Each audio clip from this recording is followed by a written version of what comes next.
17வது பாடல்.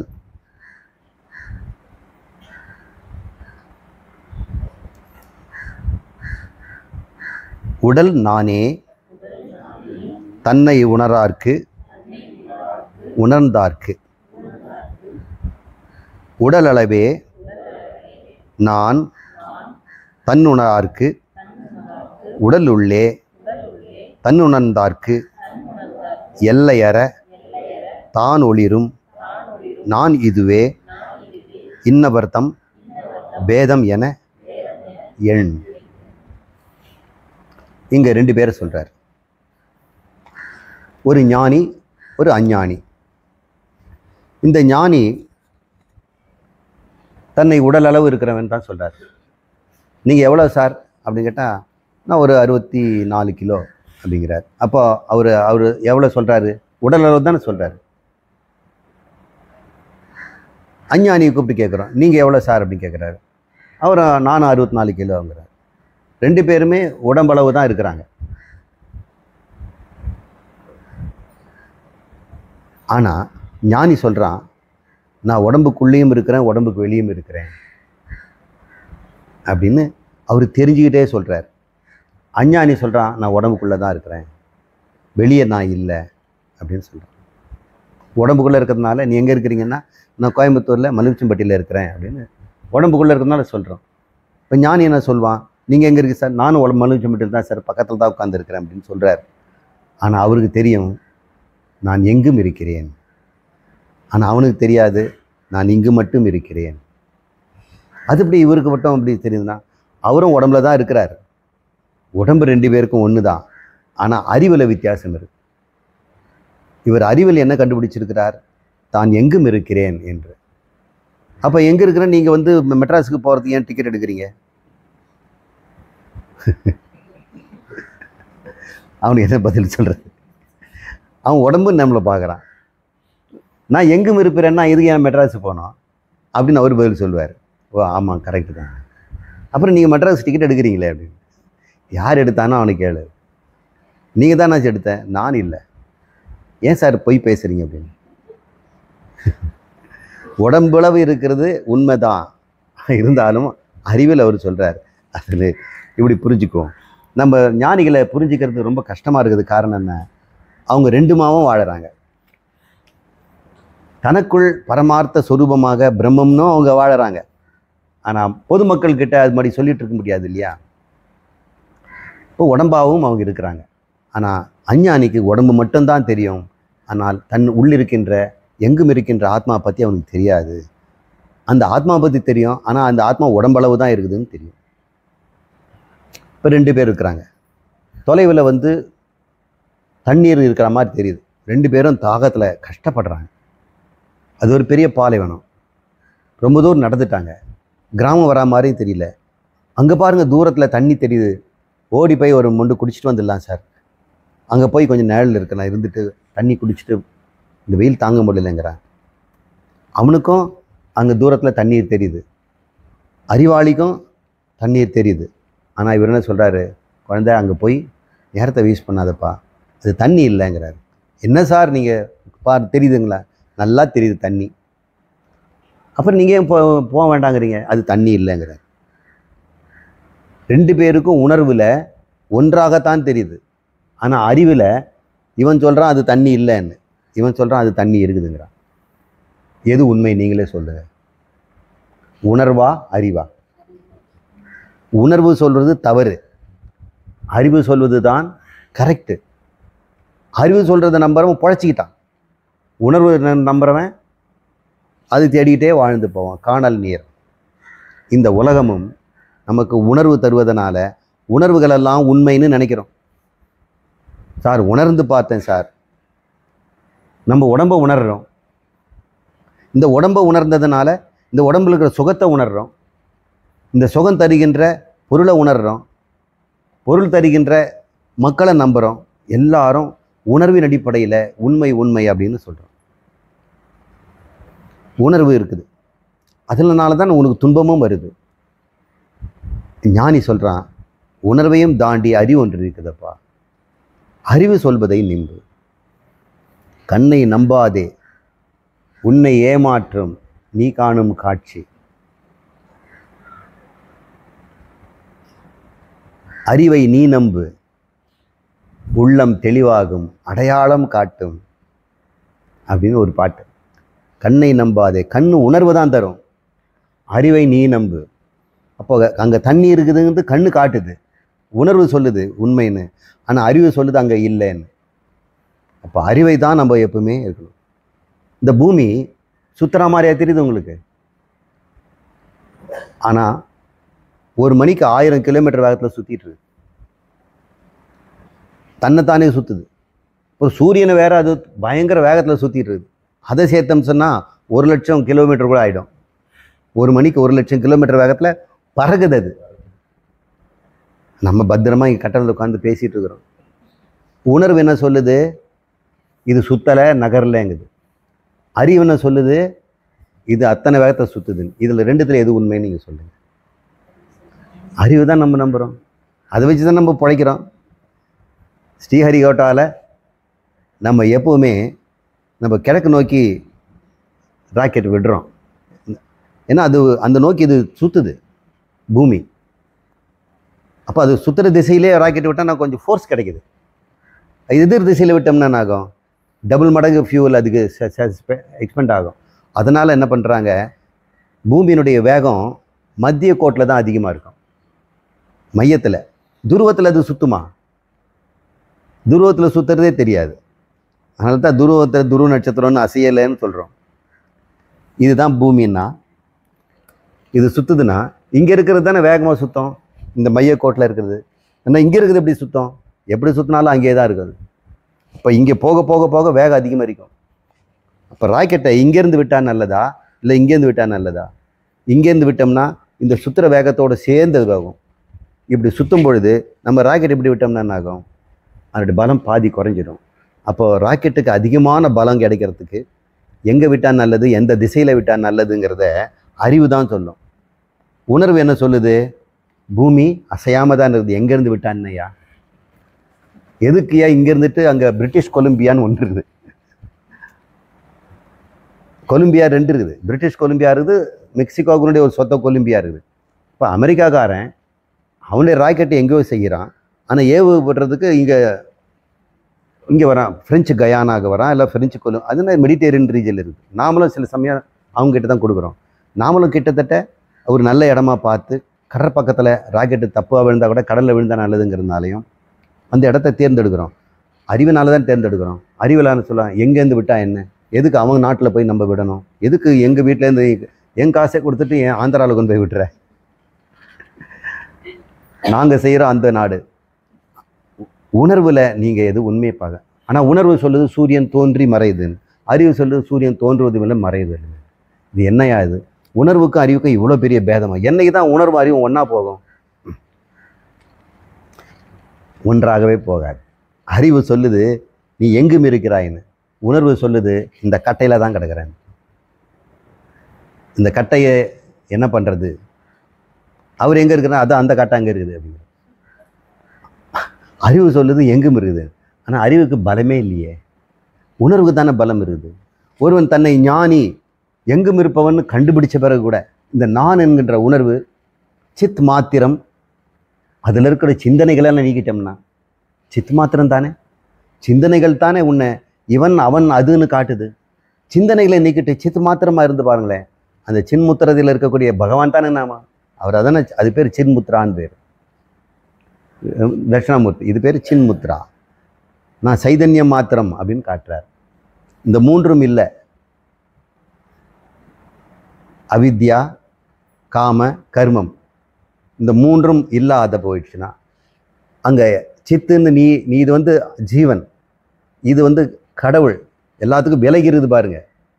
இது தனித்து இருக்கும், இதெல்லாம் சரீரத்தோடு சேர்ந்தது. ஆனால் சரீரத்தில் இருக்கின்ற ஆத்மா இருக்குது பாருங்க, இந்த சரீரத்துக்கு சேர்ந்து இருக்க அவித்யா, காம, கர்மம் இதை விலக்கிட்டு இந்த சரீரத்தில் ஆத்மாவை கொண்டு வந்து கடவுள்தான் அப்படின்னு சேர்த்துட்டா பூர்ணமாயிடுச்சு. இது அதுன்னு எங்கே சொல்ல முடியும்? கட்டை விரல், சுண்டு இந்த ஆள்காட்டி விரல் 2 இருக்குதா? வட்டம், இங்கே தொடக்கமும் இல்லை முடிவும் இல்லை, பூரணம். கோடு போட்டோம்னா கூட 10 இன்னும் கொஞ்சம் இடுங்க, இன்னும் கொஞ்சம் இடுங்கன்னு. வட்டம் போட்ட பிறகு இன்னும் கொஞ்சம் வட்டத்தை வட்டமாக்குங்க சார்னா எப்படி முடியும்? வட்டம் தான், அதுக்கு மேலே வட்டமாக்குறதுக்கு முடியாது. பூர்ணம்னு பேர், பூர்ணத்துக்கு பூஜ்ஜியம்னு பேர், பூஜிக்க தகுந்ததுன்னு பேர். ஆமாம், அதுக்கு வட்டம்னு பேர். வட்டம் எப்பவும் பூர்ணம்னாலும் பூஜிக்க தகுந்தது, கடவுள் அது. இப்போ ஜீவாத்மா பரமாத்மா ரெண்டு இல்லையா, ஒன்று தானையா, முழுசு தானையா. இந்த சரீர சம்பந்தத்தால் தான் அது பிரியுது, இது பிரிஞ்சுதான் இருக்குது. அது சேரு, இது பேர் சின்மாத்திரம், இது அச்சித்து. இந்த மூணும் அச்சித்து, இது சித்து. சித்தில் எங்கேயா வேலை இருக்குது? நீங்கள் ஓம் ஓம்னு சொல்லும்போது தான் உங்கள் குரலுக்கெல்லாம் ஆளுக்கு மாறுச்சு. நீங்கள் மௌனமாக இருந்தபோது இந்த மௌனத்துக்கு அந்த மௌனத்துக்கு ஏதாவது வித்தியாசம் இருக்குதா? மௌனத்தில் என்னங்க வித்தியாசம் இருக்குது? அது ரொம்ப மௌனம் சார், இது கம்மி. மௌனத்தில் வித்தியாசமே கிடையாது.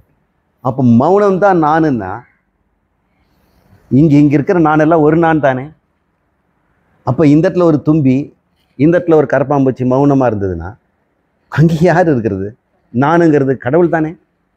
அது சத்தம் போட ஆரம்பித்தா தானே இது கரப்பாம்பூச்சி, இது வெட்டுக்கிளி அப்படின்னு நம்ம சத்தம்லாம் சொல்கிறோம்.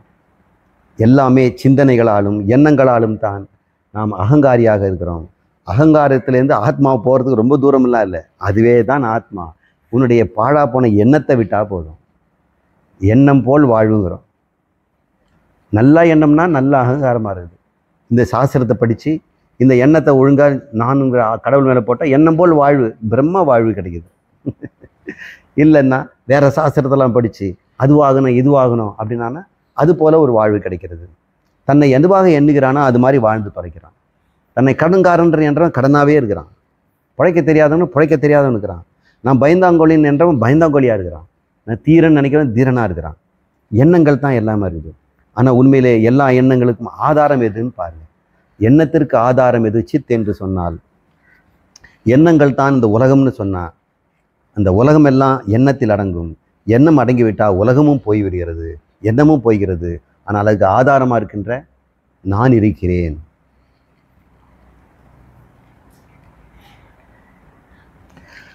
உடல் நானே தன்னை உணரார்க்கும் உணர்ந்தார்க்கும் அப்படிங்கிறார். உணர்ந்தவர்களுக்கும் தன்னை உணர்ந்தவர்களுக்கும் உணராதவருக்கும் உடல் தான் நான், அப்படி தான் சொல்கிறாங்க. நீங்கள் யாருன்னா நான் அப்படின்னு சொல்கிறாங்க. உணரார்க்கு உடல் அளவே நான் அப்படின்னு சொல்கிறார். ரெண்டாவது வரி, உடல் அளவே நான் உணரார்க்கு. இந்த அறிவு இல்லாதவர்களுக்கு உடம்பளவு தான் நானுன்னு சொல்லிட்டு இருக்கிறான்.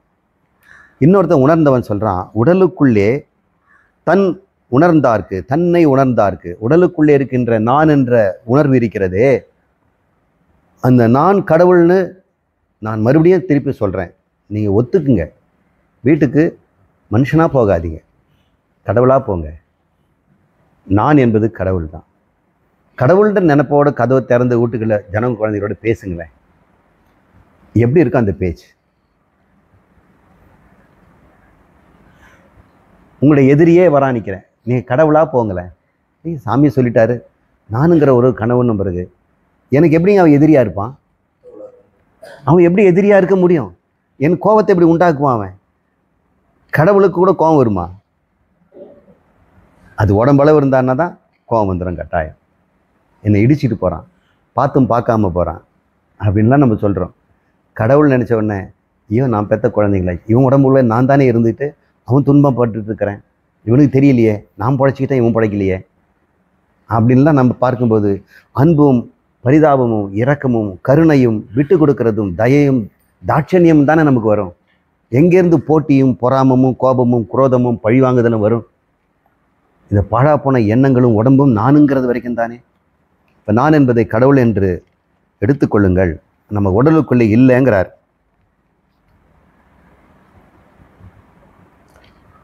உடலுக்குள்ளே தன்னை உணர்ந்தார்க்கு எல்லையற தான் ஒளிரும். எல்லை இல்லாமல் அந்த நானுங்கிறது எங்கும் இருப்பதை அவன் அறிகிறான். நான் இதுவே இன்னவர்த்தம் பேதம் என எண். நான் என்பது இதுதான், இந்த இவங்களுக்குள்ள இருக்கிற பேதம் இதுதான் புரிஞ்சுக்குங்க. அறிந்தவனுக்கும் அறியாதவனுக்கும் நான் எப்படிப்பட்டது? அறியாதவனுக்கு நான் உடம்பளவு, அறிந்தவனுக்கு அதே நான் எல்லையற்றது என்று நீங்கள் தெரிந்து கொள்ளுங்கள். ஒருவேளை நீங்கள் எல்லையற்றதாக ஆகணும்னா, எல்லைகள்லாம் எதுக்கு? காலத்துக்கு ஒரு எல்லை இருக்குது, இடத்துக்கு ஒரு எல்லை இருக்குது, பொருளுக்கு ஒரு எல்லை இருக்குது. ஒருத்தர்கிட்ட எவ்வளோ காலம் இருப்பாருன்னு சொன்னால், எனக்கு என்ன ஒரு 20 வருஷம் அப்படின்னு சொல்லுவான். உங்களுக்கு எவ்வளோ இடம் இருக்குதுன்னு சொன்னால், என்ன ஒரு நான் 3 சென்ட்டில் ஒரு வீடு கட்டியிருக்கிறேன், இட அளவு சொல்லுவான். பொருள் அளவுன்னா சொல்லுவான், சார் அந்த வீட்டுக்குள்ளே இருக்க தட்டு முட்டு சாமான்க, இந்த உடம்பு, ஏதோ பேங்க்கில் இருக்கக்கூடிய ஒரு 2500 ரூபாய் என்னுடைய பொருள், எல்லாத்துக்கும் ஒரு அளவு சொல்லிடுறாங்க இல்லையா? இதெல்லாம் நானுக்கா? சித் மாத்திரத்துக்கா?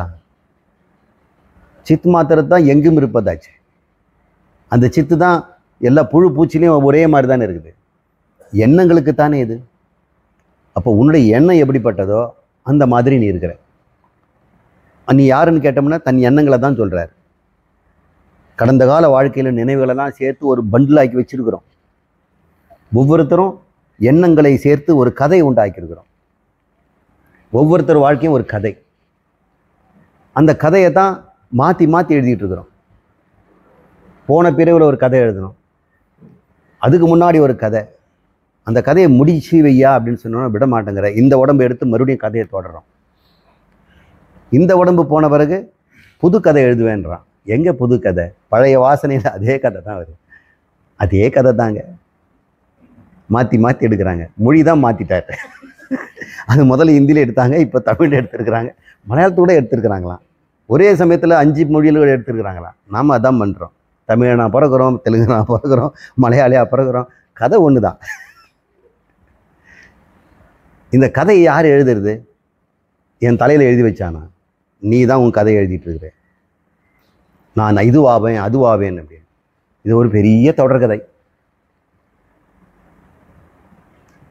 அவன் கதையை முடிச்சிட்டான், இவன் கதையை முடிக்க மாட்டேங்கிறான். தொடர்ந்த கதை முடிவதில்லை என்றும் வாழ்க்கையிலே. நினைத்த இதெல்லாம் நடந்து விட்டான்ற பாட்டில் தான். இந்த கதை முடியறதே இல்லை ஐயா. ஞானிக்கே கதை முடிஞ்சு போச்சு, அவன் எழுதுறதே நிறுத்திட்டான். பேனா எடுத்து மேதெல்லாம் எழுதுறான், சாஸ்திரத்தை எழுதுறான். ஆனால் அவன் கதையை முடிச்சிட்டான், முற்றுப்புள்ளி வச்சாச்சு. இந்த கதைக்கு என்ன முற்றுப்புள்ளி? சுபம். சுபம்னா என்ன? மங்களம். மங்களம் என்ன? நான் கடவுள். கடவுளுக்கு எங்கேயே கதை இருக்குது? இந்த கதை எழுதியே நம்மளாம் கதாசிரியர்கள் தான். அந்த கதைக்கு நாம் தான் கதாநாயகன். நம்மளை நாமே தண்டிச்சுக்கிறோம், நம்மளை நாமளே புகழ்ந்துக்கிறோம், நமக்கு நாமே சூழ்நிலைகளாக உண்டாக்கிக்கிறோம். அப்புறம் கதையை மாற்றிக்கிறோம், உறவை மாற்றிக்கிறோம். இது என்ன கதை இது?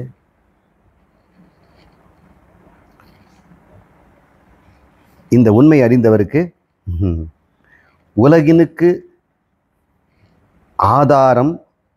ஆதாரமாய் உருவம் இல்லாமல் உணர்ந்தார் உண்மை ஈதாகும் பேதம் எவர்க்கு எண் அப்படின்னு ஒரு சொல்கிறார். இதில் அர்த்தம் என்னென்னா, உலகு உண்மையை இதை தான் படிச்சுட்டு இருக்கலாமா? 17 ஓகே. இதுதான் பேதம்னு புரிஞ்சுக்குங்க. உடல் இருக்கிறவருக்கு 2 பேருக்கும் உடம்பு இருக்குது. ஞானி சொல்கிறான் நான் எங்கும் இருப்பேன், எப்பொழுதும் இருப்பேன். அஞ்ஞானி சொல்கிறான் நான் இங்கே இருக்கிறேன், இதில் தான் இருக்கிறேன். ஏன் அப்படி மாற்றி மாற்றி சொல்கிறீங்கன்னா, அவர் தான் போய் சொல்கிறார் சார்.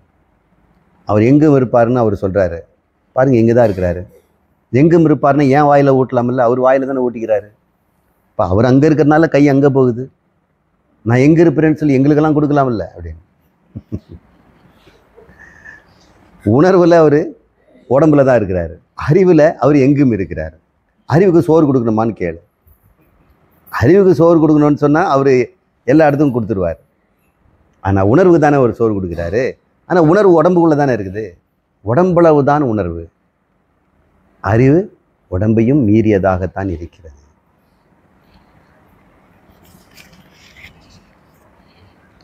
அடுத்த பாட்டு.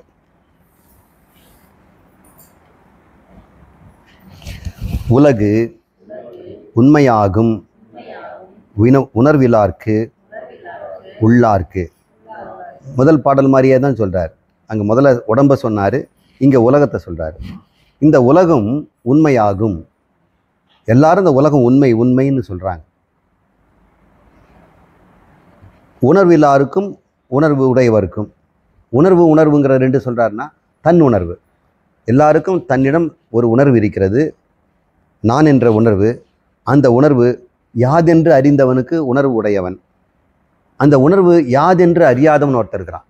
அறியாமல் வேறு ஒன்று உணர்வாக, உடம்புணர்வாக சொல்கிறான். ஒரு உணர்வு இருக்குதுங்க, உங்களுக்கெல்லாம் உணர்வு இருக்கு இல்லையா? இப்போ எல்லோரும் நாக்கை நீட்டுங்க. நான் ஒருத்தர் நாக்கில் ஒரு எலுமிச்சம் ஊறுகாயை வைக்கிறேன். இப்போ உங்களுக்கு உணர்வு இருக்குது இல்லையா? அந்த உணர்வு இப்போ என்ன ஆச்சு? ஊறுகாய் உணர்வு ஆயிடுச்சு இல்லை? உணர்வு இப்போ ஊறுகாய் உணர்வு ஆயிடுச்சு. அப்புறம் கொஞ்ச நேரம் கழித்து ஒரு சொட்டு தேன் விடுறேன். இப்போ உணர்வு என்னாச்சு? தேன் உணர்வு ஆயிடுச்சு. இந்த உணர்வு மாறிக்கிட்டே இருக்குது, ஆனால் மாறாமலும் இருக்குது. ஊறுகாய் உணர்வாக மாறிடுச்சுன்னு சொன்னால் தேனை உங்களால் அனுபவிக்க முடியாது. அப்போ தன்கிட்டேருந்து அது கழட்டி விட்டுட்டு அடுத்த உணர்வுக்கு தயாராகிடுச்சு. அப்போ உங்கள்கிட்ட உணர்வு இருக்குதா இல்லையா? உணர்வு மாத்திரமாக இருக்கிறீங்க, ஆனால் அதுக்குள்ளே ஏதாவது போட்டோம்னா அந்த உணர்வாக மாறிடுறீங்க. இப்போ உணர்வு மாத்திரம் ஒருத்தர் இருக்கிறார், அவர்கிட்ட ஒரு பேப்பர் கும்பை கொடுக்குறோம். அது படித்தவன அந்த உணர்வு கோபம் வருது, அவனை வர சொல்லு அப்படின்ற. இன்னும் உணர்வு தான் இருந்தார், இப்போ திடீர்னு கோபமாயிட்டார். உணர்வு கோபமாயிடுச்சு. அப்புறம் சாரி மன்னிச்சிங்க, இது அந்த பையன் இல்லை சார், அவனை கூப்பிடு அப்படின்னு. அப்புறம் உடனே மாறிட்டார்.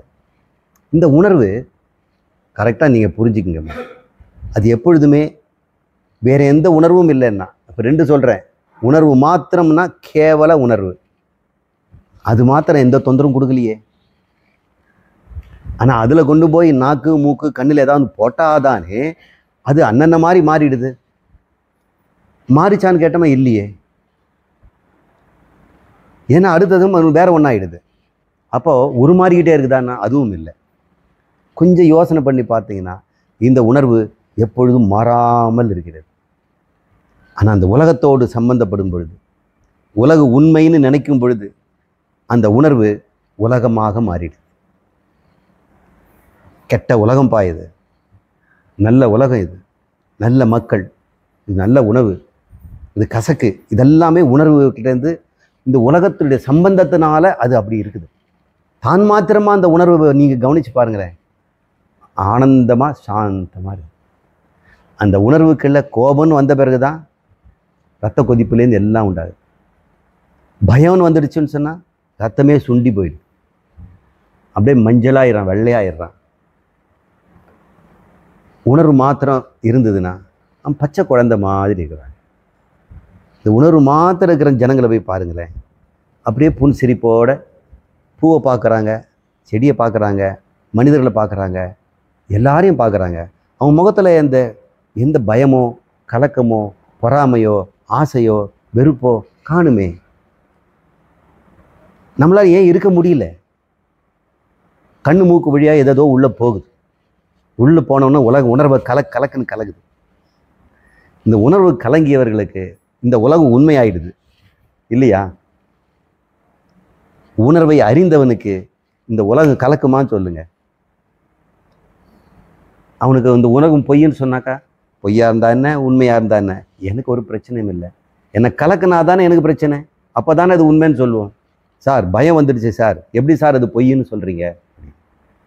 எனக்கு கோவம் வந்துடுச்சு சார், அவன் சொன்னது பொய்ன்னு எப்படி சார் நீங்கள் சொல்வீங்க? நம்ம உண்மை உலகம் உண்மைன்னு சொல்கிறது காரணம் உணர்வை நாம் எப்படி வச்சிருக்கிறோங்கிறது பொறுத்து. இந்த உலகத்தோடு இந்த உணர்வு ஒற்றும் பொழுது நாம் உலகத்தோடு மாறி போகிறோம், உலகமாக ஆகிவிடுகிறோம். ஆனால் உணர்வை கொஞ்சம் சிந்திப்போம். உணர்ந்தாருக்கு இந்த உலகம் பொய், உணராருக்கு இந்த உலகம் மெய்.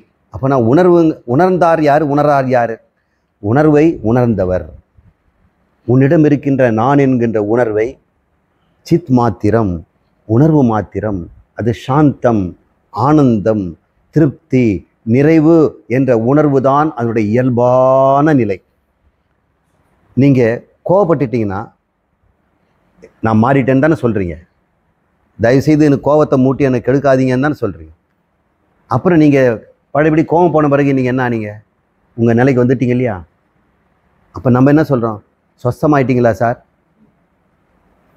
ஸ்வஸ்தம் தானே, ஸ்வஸ்தம்.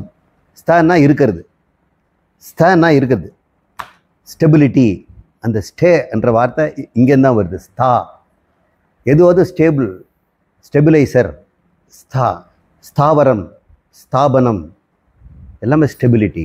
அப்போ ஸ்வஸ்தானன்னு அர்த்தம். உங்களுடைய ஸ்டெபிலிட்டி வந்துட்டிங்களா, உங்களுடைய இயல்புக்கு வந்துட்டிங்களா அப்படின்னு கேட்குறோம்.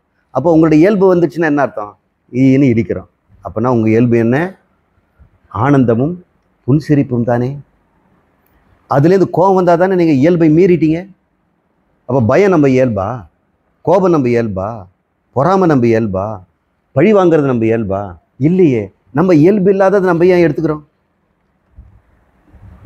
தன் இயல்பை அறிந்தவன் அவன் இந்த இயல்புக்கு போகவே மாட்டான். தன் இயல்புக்கு வர்றதுக்கு நீங்கள் போயிட்டு வரோம், இவன் வெளியவே போக மாட்டான். தன் இயல்பு எப்போ ஆனந்தமாக இருக்கிறவன் அது விட்டு போவானா? நீங்கள் கோபமாக இருந்தால் இயல்புக்கு வரணும்னு தானே பார்க்குறீங்க. இயல்புக்கு வந்தவன் ஆனந்தம் தானே. தன் இயல்பே ஆனந்தம்னு தெரிஞ்சவன் கோவப்படுவானா, பயப்படுவானா, பொறாமப்படுவான்? அது இயல்புக்கு மீறியதாச்சே. எதுக்கு அனாவசியமாக கோயில் பட்டு மறுபடியும் திரும்பி என் இடத்துக்கே வரணும்? இது உதாரணம் ஒன்று சொல்லுது. இந்த பட்சி கால் கட்டப்பட்டிருக்குது, அது நாலா பக்கம் ஓடி ஓடி பார்க்குதான், திரும்பி மறுபடியும் பழைய இடத்துக்கே வருது. இந்த மாதிரி உணர்வுகளும் நாலா பக்கமும் ஓடுதான், கடைசியில் எங்கே வருது? தன் பிறந்த வீட்டுக்கே வந்து நிற்குது. ஏன் வந்து நிற்குது? இதுதான் நமக்கு நல்ல இடம் அப்படின்னு அது தெரிஞ்சுக்குது. ஏதோ ஆசைப்பட்டு அது பறக்குது, போன பிறகு முடியாதுன்னு தெரிஞ்சு இங்கே வந்து விழுந்துருது. நாமெல்லாம் அப்படி தான். உணர்வு வயப்பட்டு இந்த உலகத்தை உண்மை என்று நினைக்கிறோம். உணர்வு சொல்வதை நம்பாதே அப்படின்னு சொன்னோம் இல்லையா? உணர்வு தண்ணீர் இருக்குதுன்னு காட்டுது, அறிவுன்னு சொல்லுது இல்லைன்னு சொல்லுது. அப்போ உணர்வு உலகத்தை உண்மை என்று சொல்லும். அந்த உணர்வுக்கு அறிவை கொடு, உன் இயல்பு எப்படிப்பட்டது என்று கண்டுபிடி. அந்த போய் அவனுக்கு உணர்ந்தான்னு அர்த்தம். அப்போ ஞானிக்கு பேர் என்ன? உணர்ந்தவன். அஞ்ஞானிக்கு உணராதவன். உணராதவனுக்கு இந்த உலகமெல்லாம் உண்மை. அவன் உண்மைன்னு நினைச்சதுனால தானே இன்னைக்கு ஜெயிலில் இருக்கிறான். இந்த உணர்வு கோபத்தினால அவனை வெட்டி போட்டுட்டான், இப்போ கொண்டு போய் உள்ளே போட்டுட்டாங்க. அந்த உணர்வு மட்டும் கட்டுப்படுத்தி இருந்தா இந்த ஜனங்களா ஆனந்தமாக இருந்திருக்கலாமில்ல? ஒரு நிமிஷ ஆனந்தம். அந்த கோபத்தை கட்டுப்படுத்த முடியல, பயத்தை கட்டுப்படுத்த முடியல, பொறாமையை நிறுத்த முடியல. சந்தேகப்பட்டு மனைவியை, இன்னொருத்தன் மேலே பொறாமப்பட்டு ஏதோ தப்பு செய்கிறான், கடைசியில் ஜெயிலுக்கு போகிறான். இந்த உணர்வை மிகுதியாக பயன்படுத்தியவர்கள், உலகத்தின் மீது திருப்பியவர்கள் தானே ஜெயிலில் இருக்கிறாங்க. உணர்வை வென்றவர்கள் தானே இங்கே நிம்மதியாக இருக்கிறோம். இந்த உணர்வை எதுக்கு செலவு பண்ணுறோம் அனாவசியமாக? செல்லுமிடமெல்லாம் உணர்வை செலுத்திட்டு அப்புறம் அதை பிடிச்சி இழுக்க முடியாமல் போயிட்டு அது சகதியில் விழுந்து ரத்த கலரி ஆகிட்டு அப்புறம் காப்பாற்ற முடியாமல் போயிடுது. இந்த உணர்வினுடைய இயல்பான தன்மையே அது சாந்தம் தானே. சாந்தி சாந்தி சாந்திங்கிறோம். இந்த மூன்று சாந்தி, அத்தியாத்மம், அதிபௌதிகம், அதிதெய்வீகம், இந்த மூன்று இடத்திலும் நம்முடைய அகங்காரம் பாயுது, இந்த உணர்வுகள் பாயுது. இந்த நான் என்ற உணர்வு சாட்சாத் பிரம்மஸ்வரூபம் என்று அறிந்து கொள்கிறான். உலகளவாம் உண்மை உணரார்க்கு, உண்மையை இந்த உணராதவருக்கு அவருடைய உணர்வுகளெல்லாம் உலகளவு தான் இருக்கும் அப்படின்னு சொல்கிறான். அறியாதவனுக்கு அந்த உலகளவு தான் இருக்கும். ஒவ்வொருத்தனுடைய உலகம் என்னன்னு கேடுங்கன்னாக்கா அவன் உணர்வு பாயிற இடம் தான். எங்கெல்லாம் பாயும்? அவன் வீட்டு செவரில் பாயும், அவனுடைய காரு ஷெட்டில் போகும், அவனுடைய வெளியே போகிற டிச்சு அங்கெல்லாம் பார்க்கும், தன்னுடைய குழந்தை குட்டியில் பார்ப்பான், தன் பேங்க் நோட்டை எண்ணி பார்ப்பான். இந்த உணர்வு எங்கே பாயுதோ அந்த அளவு தானே அவன். உணர்வு பாயாத பக்கத்து வீட்டுக்கும் அது சொல்லுவானா? அது எப்படி போனால் எனக்கு என்ன சார் வந்தது? இவன் உணர்வு பாயிருந்த இடத்துக்கு மட்டும்தான் இவன் உலகம்னு சொல்கிறான். அந்த உலகத்துக்குள்ளே வந்தால் மட்டும்தான் அவனுக்கு கோபம் வரும், பயம் வரும், எல்லாம் வரும். அந்த உணர்வு பாயாத இடத்துல இருக்கிற ஒரு பொருள் 1000 நடந்தா இவனுக்கு என்ன வருது? அந்த இடத்துல ஏரோப்ளைன் விழுந்துடுச்சுங்க சார், 300 பேர் செத்துட்டாங்களா சார், அவ்வளோதான், முடிஞ்சு போச்சு. அதை நம்ம ஊருக்கார் பக்கத்து வீட்டுக்கு பையன் ஒருத்தர் இருந்தா சார்னோடனே அப்போது திடீர்னு யார் அப்படின்றான். அப்போ உணர்வு பாயிற இடத்துல வந்ததுன்னா உலகம் உண்மையாயிடுது. ஆனால் இவனுக்கு தெரிஞ்சவன் ஒருத்தன் இங்கே இல்லை. அது என்ன ஃப்ளைட்டு சார், நம்ம பையனும் போயிருக்கிறான் சார் அப்படின்னு சொன்ன உடனே, அந்த ஃப்ளைட்டுன்னு சொன்ன உடனே என்னாச்சு? அது எங்கேயோ நடந்த சம்பவம். அந்த உணர்வு பாய்ஞ்ச உடனே அது உண்மையாயிடுச்சு. தன்னுடைய மகன் அதில் ஃப்ளைட்டில் இல்லைன்னு சொன்ன உடனே அந்த உலகம் விழுந்தா போனால் என்ன, யாராக இருந்தானே 2 தடவை அப்படின்னு சொல்கிறதோட முடிஞ்சு போயிடுது. அப்போ உணர்வு எங்கெல்லாம் பாயுதோ அந்த பொருளெல்லாம் உண்மையாக தெரிகிறது. உணர்வு பாயாத இடத்துல அந்த பொருள் இருந்தானே இல்லாவிட்டான் நமக்கு என்ன? நினச்சி பாருங்க.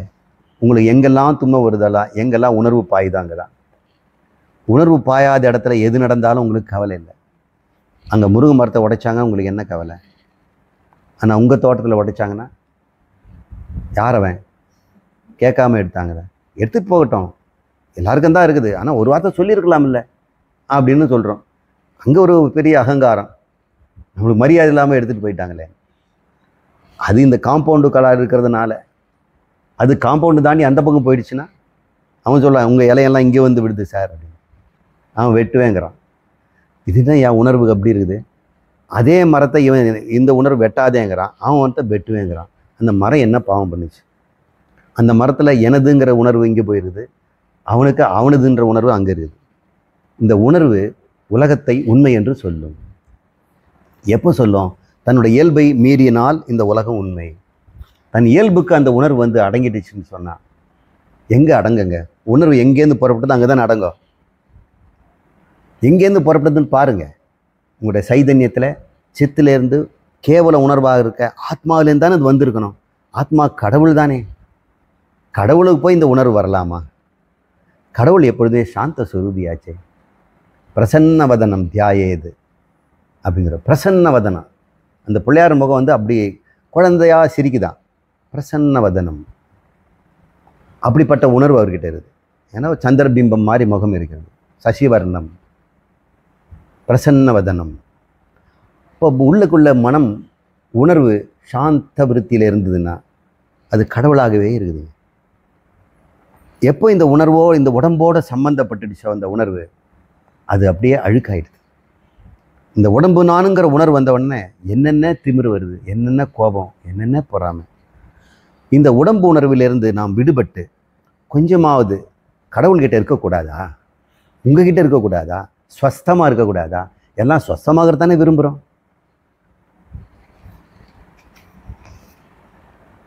உலகினுக்கு ஆதாரமாய் உருவற்று உருவமில்லாத ஆதாரமாக இருக்கின்ற அந்த மெய்யுணர்வு, அந்த பேருணர்வு, அந்த பிரம்மம் உணர்ந்தார் உண்மை ஈதாகும் வேதம் இவருக்கு கேண். இவங்க இப்படி உணர்ந்தவனுடைய உணர்வு எப்படி இருக்கும்?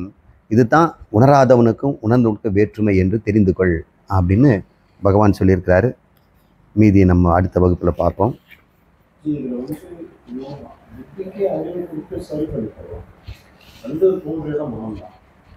அதுதான் உணர்வை பற்றி பேசணும்.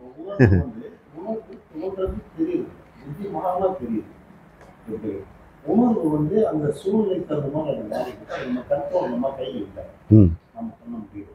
அப்போ இது சொன்னா புத்திக்கு முடியாதையோ நல்லது சொன்னா தெரிஞ்சுக்க முடியும். இது அறிவு கொடுத்தா தெரியாது. அப்போ அந்த உணர்வை நம்ம எப்படி சரி பண்ணணும்? அதனால் இந்த அறிவு கொடுத்தோம் உணர்வு தறிகெட்டு போயிடுது இல்லையா? அறிவு கொடுத்தும் கூட உணர்வுக்கும் தனியாக இப்போ 2 பொருளுக்கு 2 பேரும் டீச் பண்ண வேண்டியிருக்குது. அப்போ ஒருத்தங்கிட்ட அறிவுக்கு டீச் பண்ணிட்டோம், புத்திக்கு புத்தி புகட்டிட்டோம். நீ வந்து எங்கும் இருக்கின்றவன். ஆனால் உணர்வுக்கு எப்படி டீச் பண்ணுறது? உணர்வுக்கு டீச் பண்ண முடியாது. அது உணர்வு மயமானது, அது மொழி இல்லாதது. அதனால தான் இந்த ஞானம் பெறுவதற்கு முன்னாடியே சமம் தமம் 2 வேணும். புலனடக்கமும் மன அடக்கமும். இந்த மன அடக்கம் தான் உணர்வு அடக்கிறது. புலன் அடங்கினா மனம் அடங்கும். மனம்னா என்ன? உணர்வு தான். புலன்களை தறிகட்டு விட்டோம்னா அது உலகத்தோட மனம் போகும், அப்போ கலங்கும். புலனை அடக்கிட்டோம்னா மனம் வீட்டுக்குள்ளேயே இருக்கும், சாந்தமாக இருக்கும். அப்போ புலனடக்கத்துக்கு வந்து தமம், மன அடக்கத்துக்கு சமம். தமம் சமம் 2 வந்துடுச்சுன்னா மனம் தன் உணர்வை தன் வசம் வச்சிருக்கும். அது வந்து ஆத்மவான் அப்படின்னு பேர் அவருக்கு. தனக்குள் தன்னை வைத்து கொண்டிருப்பவன், வச்சு காப்பாற்றுறவன். ஒருத்தர்கிட்ட கொடுத்தோம்னா வச்சு காப்பாற்றுவார். இந்தப்பா 1 லட்சம் கொடுத்துருக்குறேன் வச்சு காப்பாற்றுன்னு சொன்னோம்னா அந்த 1,00,000 அப்படியே வச்சுருந்து அதை மேம்படுத்தி வளர்த்து அவருக்கு இந்தாயா நீங்கள் கொடுத்ததில் நான் வாழ்ந்துட்டு இந்த 1,00,000 பத்திரமா இருக்குது, அதுக்கு மிச்சமும் நான் உங்களுக்கு கொடுக்குறேன் அப்படின்னு கொடுப்பான். அவன் வச்சு காப்பாற்றுறான். அவன் தனவான், தனத்தை உடையவன். ஆத்மவான் அப்படின்னா தன் மனதை வச்சு பிழைக்கிறவன், அதை இறைக்காதவன். வெளியே விட்டு இறைச்சிடுறாங்க. பக்கெட்டில் இருக்கிற தண்ணி எப்படி இறைக்கிற மாதிரி இறைச்சிடுறாங்க. வச்சு காப்பாற்றணும். அப்போ மனசை எப்படி வச்சு காப்பாற்றும்? ஒரு பத்திரமான ஒரு புனிதமான பொருள். ஏன்னா கடவுள் வெளிப்படுகின்ற இடம் அங்கே தான். பிரம்மம் அங்கே தான் நானுன்னு வெளிப்படுது. அப்போ பிரம்மம் இருக்கின்ற ஒரு குடியிருக்கும் கோயில் இந்த மனக்குகை. அங்கே இருக்கின்ற குகன், அங்கே குகனுங்கிற கந்தன் அங்கே உட்கார்ந்துட்டு இருக்கிறான். மயில் வாகனன் இருக்கிறான். அந்த மனசில் கொண்டு போய் அழுக்க கொண்டு போய் கொட்டுவோமா? அதை எப்படி பார்த்துக்கணும்? வாய் நிறைய சொல்கிறோம், குகா, கந்தா, குமரா அப்படி. என் மனக்குகையில் இருக்கிறேன். மனமே முருகனின் மயில் வாகனம், மாந்தளிர் மேனியே அவன் ஆலயம். இந்த உடம்பு ஆலயம், கர்ப்ப கிரகம் இங்கே இருக்கிறான் அப்படின்னு அந்த பாட்டு சொல்லுது. இப்போ முருகனை சுமந்துக்கிட்டு நான் நடந்தேன்னா நான் கோயில் தானே. அப்போ நான் போடுற மாலையெல்லாம் அவர் கட்டுற தோரணம் தானே. நான் தலையில் சூடுனேன்னா யாருக்கு சூடுறேன்? முருகனுக்கு சூடுறேன். அங்கே கோயிலுக்கு போய் நீங்கள் அவருக்கு முடி சூடுறீங்க, மாலை போடுறீங்க, அபிஷேகம் போடுறீங்க.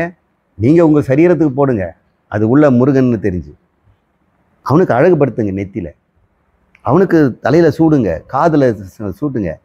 உங்களுக்காக இல்லை, முருகனுக்கு செய்யுங்க. இந்த உணர்வு இருந்த போது இந்த உணர்வு எப்படி இறையும்? எங்கே போய் வீசும்? எப்பொழுதுமே முருகன் சாலயத்திலே அது அமர்ந்திருக்கும்ல. மனமே முருகனின் மயில் வாகனம், மாந்தளிர் மேனியே அவன் ஆலயம். குரலே செந்தூரின் கோயில் மணி. அவங்க பேசணும்னா கோயில் மணியாக தான் இருக்கணும். அது குகனே சண்முகனே என்று ஒழுக்குமா. கணகண கணகணன் குகனே சண்முகனே அப்படின்னு பெல் அடிச்சா அப்படி சவுண்ட் வரா மாதிரி அந்த பாட்டை ரசிங்க. அது எனக்கு தெரியாது. அது ஏதோ ஒரு பாட்டு நான் கேட்டு வச்சிருக்கிறேன். அதாவது கண்டுபிடிச்சு சொல்லுங்க. சரி. ஓம் பூர்ணமத பூர்ணமிதம் பூர்ணாத் பூர்ணஸ்ய பூர்ணமாதாய பூர்ணமேவாவசிஷ்யதே. ஓம் சாந்தி சாந்தி சாந்தி. ஹரி ஓம் ஸ்ரீ குருभ्यो नमः. ஹரி ஓம்.